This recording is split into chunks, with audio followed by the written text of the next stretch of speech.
第3集，境里境外的东京。8月11日一早，原住民族观光团从名古屋出发，前往此行最终目的东京。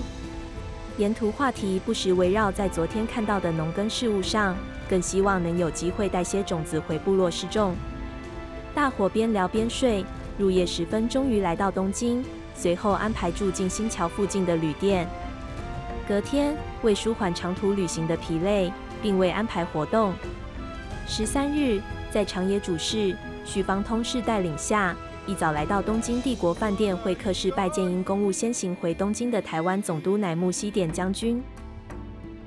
你们从远方的台湾来到日本，这里的气候和水土环境都和台湾不一样。听说昨天已安排大家做了身体检查，多数人都没问题，少数几位生病的帮你们开了药。如果还有不舒服的，务必告诉领队。希望你们能够平安地回到部落，并告诉主人在日本所看到的一切。我这边准备了一些酒和烟草，送给各位。欢迎你们顺利来到东京。我们一路上走了很长的路，虽然不是搭船就是坐车，但也是很疲倦。还好昨天休息了一天，今天精神好多了。谢谢总督大人的馈赠，我相信大家都会喜欢的。我们晚上可以好好痛快喝一杯喽！各位既然来到帝国饭店，机会难得，待会请我的属下带你们参观饭店内部的设施和美丽的庭园。依照乃木总督指示，通译人员带领大伙到饭店各处参观。当经过大厅旁一面1人高的大镜子前时，几位原住民好奇地驻足停留，面露惊讶表情，眼睛盯着镜子看，并不时打量身旁的伙伴。这什么东西？巴豆，里面怎么会有一个人？好像是我呢。那就是你啊！哎呀，还有我嘞！到底是怎么回事？不对啊，那应该不是我吧？我不就在这里吗？咦，怎么会在里面？大家快点来看！说着说着，其他人也都挤了过来，想看看镜子里的自己，个个一脸不可思议的表情，十分有趣。这是他们第一次看到这么大的一面镜子，可以很清楚地看到自己的完整影像。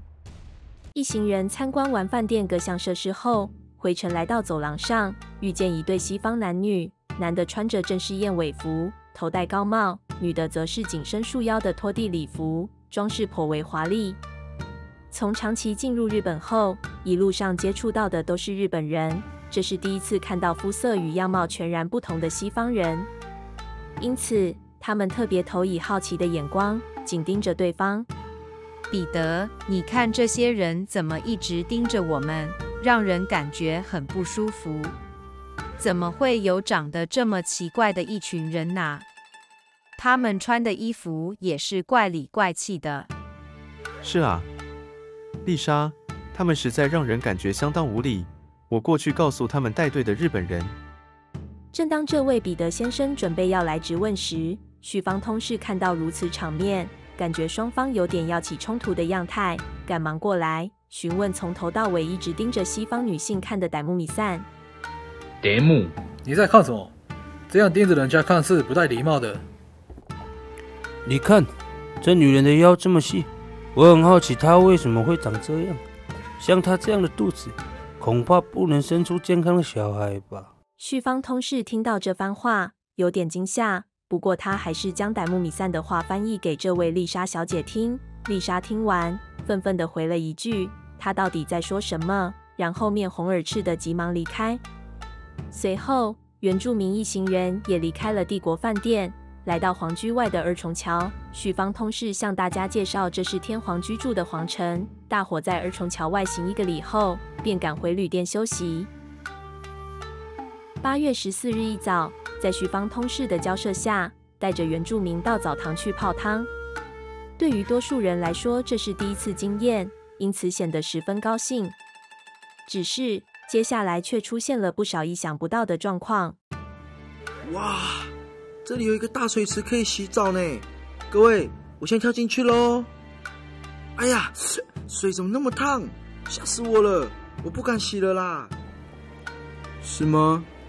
我来试试看。哎，好像还好呢。不过这个水很深哦，我还是坐旁边一点冲一下就好了。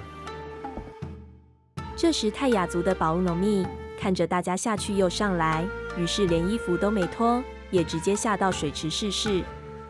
另一头，汪努则拿着旭方通式的肥皂，慢条斯理的在浴池边搓洗身体，并舀起水池里的水，一边冲澡一边喊着：“太舒服了！”此外，傣姆米散也有样学样的在池边洗起他的头发。这些都不由得让同在澡堂的日本人感到非常讶异，并向带队的旭方通士表达不满。由于语言沟通问题，旭方通士也只好不断的代为致歉。泡完汤后，旭方通士接着带大家前往上野公园参观博物馆及动物园。在博物馆内，他们看到了各种植物、矿石，还有美术工艺等藏品，同时也看到了他们最喜欢的刀、剑、枪的展示品。而比较特别的是，在水族室的大厅入口处，看到了一副长达6-7公尺的鱼骨架，这对于住在山区的原住民而言，感到特别好奇。这看起来像是鱼的骨架，怎么那么大呢？它是什么鱼？你们是怎么抓到的？这是世界上最大的鱼类，叫做青鱼，是我们日本的捕鲸船队抓到的。